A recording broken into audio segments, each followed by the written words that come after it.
Berlin की police station की पुरानी इमारत पर सर्द रात का अंधेरा छाया हुआ था। जर्मनी की राजधानी की चमक दमक और भीड़ से दूर यह स्टेशन हमेशा से ही रहस्यमय घटनाओं के लिए जाना जाता था।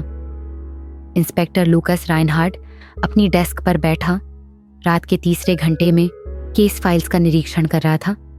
वह वर्षों से जर्मनी के अपराध मामलों को सुलझा रहा था, लेकिन आज उसे ऐसा मामला मिला जिसने उसकी समझ को चुनौती दे दी। पिछले कुछ हफ्तों से स्टेशन में अजीब घटना हो रही थी। हर रात जब स्टेशन लगभग खाली होता, कुछ केस फाइल्स अचानक आग पकड़ लेती और जलकर राख हो जाती। लूकस ने पहली बार इसे मजाक समझा, लेकिन फॉरेंसिक टीम की रिपोर्ट ने उसे सच्चाई दिखा दी। फाइल्स जिन पर सबसे लंबा इन्वेस्टिगेशन लंबित था, जिन मामलों में न्याय में देरी हुई थी, वही फाइल्स निशाना बनती थीं। उस रात लुकास ने देखा कि सबसे पुराने केस फोल्डर में हल्की धुंध निकल रही थी। जैसे ही उसने उसे उठाया, वह अचानक अपनी आंखों के सामने जलने लगा। लुकास ने फाइल को फेंकने की कोशिश की, लेकिन आग अपने आप फैल गई। उसने नोटिस किया कि फोल्डर पर लिखे नाम वे लोग थे जिन्होंने मामले में अनजाने में या जानबूझकर इंसाफ में देरी की थी। जांच में पाया गया कि यह घटना सिर्फ अकेली फाइलों तक सीमित नहीं थी। कुछ पुलिस अफसरों की पर्सनल नोट्स, पुराने बयान और एविडेंस भी रात के समय अपने आप जल जाते।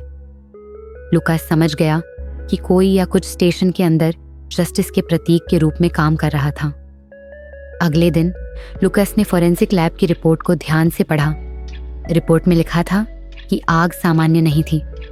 ये फाइल्स अपने आप जल रही थीं, लेकिन कोई केमिकल या एक्सटर्नल सोर्स नहीं था। हीट सिग्नेचर और कंबस्टन पैटर्न ने बताया कि आग फाइल्स के भीतर छुपे हुए अपराध और विलंब के प्रति प्रतिक्रिया कर रही थी।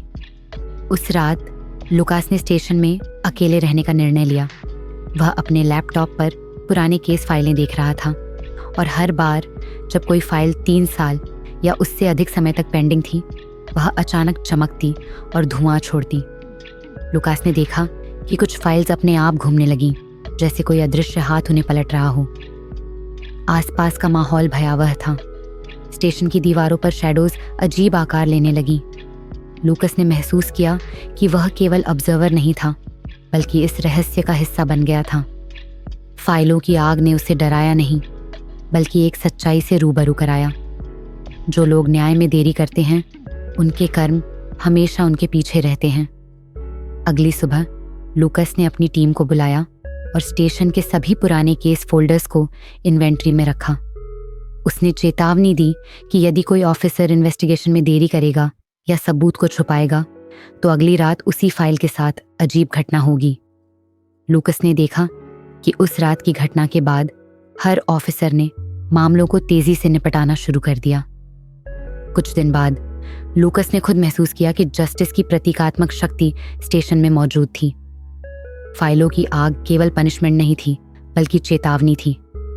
हर फाइल जिस पर डिले हुआ था, उसकी राख में अजीब सी ऊर्जा थी, जैसे उन लोगों के कर्म खुद को जलाते हैं।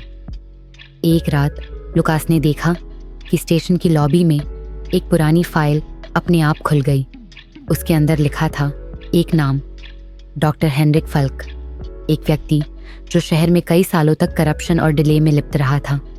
जैसे ही लुकास ने फाइल को टच किया, उसके चारों ओर हवा का झोंका आया और फाइल धीरे धीरे जल गई।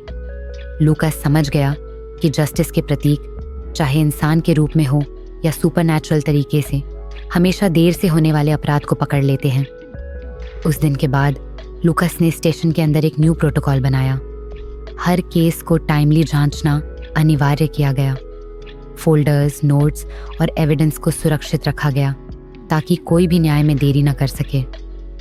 स्टेशन में अब भी रात के समय हल्की धुंध उठती है और पुराने ऑफिसर्स कहते हैं कि कुछ फाइल्स अपने आप जलती रहती हैं, लेकिन अब उनका उद्देश्य केवल चेतावनी देना है। इस कहानी का मॉरल स्पष्ट है। जो लोग न्याय में देरी करते हैं या भ्रष्टाचार और लालच के कारण मामलों को खींचते हैं, उनके कर्म समय के साथ हमेशा उन्हें पीछे खींचते हैं। कोई भी शक्ति, चाहे ह्यूमन हो या सुपरनैचुरल, इंसाफ में विलंब करने वाले लोगों को कभी नहीं भूलती। बर्लिन के पुराने पुलिस स्टेशन की बर्निंग फाइल्स आज भी यही संदेश देती हैं, समय पर न्याय करो, वरना न्याय अपने तरीके से आता है।